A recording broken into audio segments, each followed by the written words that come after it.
मुझे तुम यहाँ लाए हो सिर्फ तुम्हारे दादाजी की गलती ठीक करने के लिए, है ना?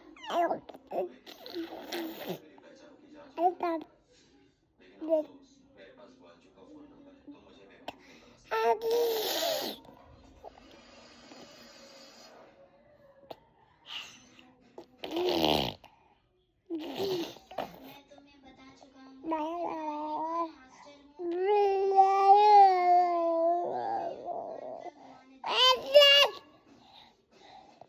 अगर मेरे गुरुजी ने मुझे नीचे ना भेजा होता तो मैं